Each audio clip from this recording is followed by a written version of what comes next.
Hello everyone. 29ನೇ ಪ್ರಶ್ನೆಯನ್ನ ಗಮನಿಸಿ. A 1, y, B 4, 3, C x, 6 ಮತ್ತು ಡಿ 3, 5 ಈ ನಿರ್ದೇಶಾಂಕ ಬಿಂದುಗಳು ಚಿತ್ರದಲ್ಲಿ ತೋರಿಸಿರುವಂತೆ ಎ ಬಿ ಸಿ ಡಿ ಸಮಾಂತರ ಚತುರ್ಭುಜದ ಶೃಂಗಗಳಾದರೆ ಎಕ್ಸ್ ಮತ್ತು ವಾಯ್ ನ ಬೆಲೆಯನ್ನ ಕಂಡುಹಿಡಿಯಿರಿ ಅಂತ ಹೇಳಿದ್ದಾರೆ. ಸೊ ಇಲ್ಲಿ ಸಮಾಂತರ ಚತುರ್ಭುಜ ಎ ಬಿ ಸಿ ಡಿ ಯಲ್ಲಿ ಎ ಸಿ ಮತ್ತು ಬಿ ಡಿ ಏನ್ ಹೇಳಿ ಕರ್ಣಗಳು. ಸೊ ಪರಸ್ಪರ ಛೇದಿಸುತ್ತವೆ. ಸೊ ಹಾಗಾಗಿ ನಾವಿಲ್ಲಿ ಎ ಸಿ ಯ ಮಧ್ಯಬಿಂದು ಈಸ್ ಈಕ್ವಲ್ ಟು ಏನಾಗತ್ತೆ ಹೇಳಿ ಬಿ ಡಿ ಯ ಮಧ್ಯಬಿಂದು ಆಗತ್ತೆ ಮಕ್ಕಳೇ.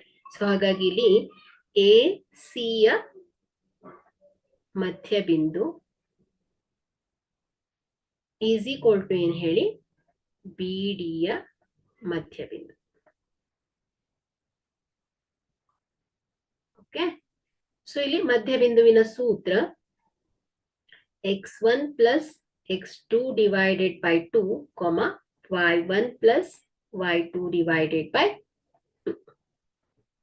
So BD ಯ ಮಧ್ಯಬಿಂದು x1 plus x2 divided by 2, y1 plus y2 divided by 2. Okay. So ಇಲ್ಲಿ a1, y. So is equal to x1, y1 ಅಂತ ತಗೊಂಡ್ರೆ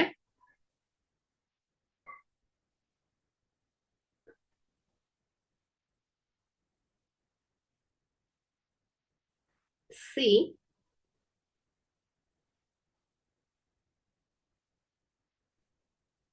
x, 6 is equal to x2, y2. ಅದೇ ರೀತಿಯಲ್ಲಿ ಬಿ 4, 3. ಸೊ ಇದನ್ನ x1, y1 ಅಂತ ತಗೊಂಡ್ರೆ D 3, 5 is equal to ಏನ್ ಹೇಳಿ x2, y2. ಸೊ ಈ ಮೌಲ್ಯವನ್ನ ನಾವು ಸೂತ್ರದಲ್ಲಿ ಆದೇಶಿಸಿದಾಗ ಸೊ ನೆಕ್ಸ್ಟ್ ಪೇಜ್ ಅಲ್ಲಿ ತಗೊಳ್ಳೋಣ. 1 ಸೆಕೆಂಡ್ ಇಲ್ಲೇ ಬರೆಯೋಣ.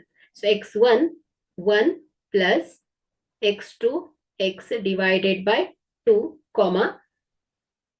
y1 y plus y2 6 divided by 2 is equal to, so ಇಲ್ಲಿ 4 plus 3 divided by 2, 3 plus 5 divided by 2.